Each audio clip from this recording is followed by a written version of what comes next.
माय village माय form, माझा गाव माझी शेती या चॅनलवर मी आपलं स्वागत करीत आहे. मित्रांनो, आज आपली ही दशपर्णी अर्काची मक्यावर दुसरी फवारणी सुरू आहे आणि याच्यासाठी अशा पद्धतीनं फवारणी चालू आहे. हे पहा, आणि हे आपलं मक्याचं पीक आहे. हे पहा,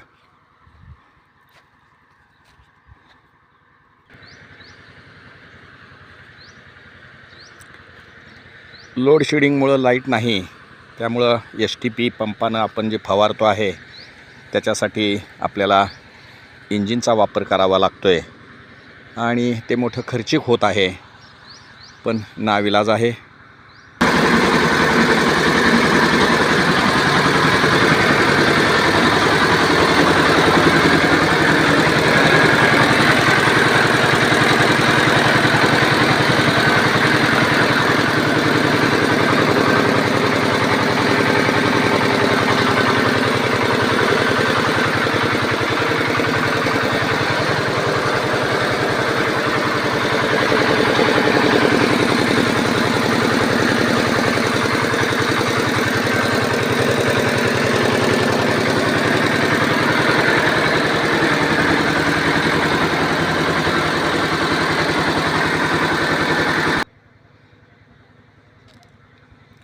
डिझेल इंजिनसाठी लागणारं डिझेल, त्याच्यासाठी पैसे, लाईट नसल्यामुळं तिथं खर्च होतो आहे.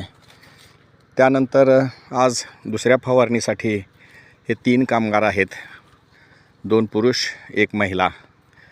त्यांची हजेरी साधारण 1500 रुपये होते. आणि असं असूनसुद्धा दशपर्णी अर्कालाची आपल्याला ही दुसरी फवारणी करावी लागते. त्याचा पहिल्या फवारणीनं लष्करी अळीचा बिमोड झालेला नाही. हे पहा, काही ठिकाणी असं आहे. हे पहा, अशा पद्धतीनं काही ठिकाणी असं अळीचा प्रादुर्भाव दिसून येतो आहे. काही ठिकाणी ठीक आहे, चांगला आहे. पहा, हे व्यवस्थित आहेत, ताटं व्यवस्थित आहेत. हे पहा,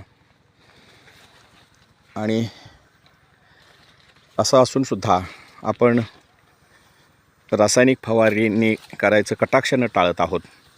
थोडे पैसे गेले तरी हरकत नाही, पण रासायनिक फवारणी करून आपण आपल्या जनावरांना विष खाऊ घालणार नाही आणि अप्रत्यक्षरित्या त्यांच्याकडून आपल्यालाही हे शरीरात विष जाणार आहे ते आपण टाळतो आहे.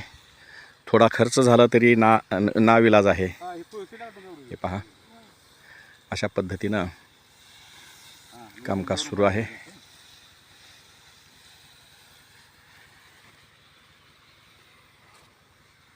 ही दुसरी फवारणी आहे. काही ठिकाणी मग सांगितल्याप्रमाणे दिसतोय प्रादुर्भाव, पण तरीसुद्धा आपण टाळतो आहे. ठीक आहे मित्रांनो, खर्च झाला तरी चालेल, पण आपण आपल्या शरीरामध्ये विष जाऊ द्यायचं नाही हे ठरवले. धन्यवाद.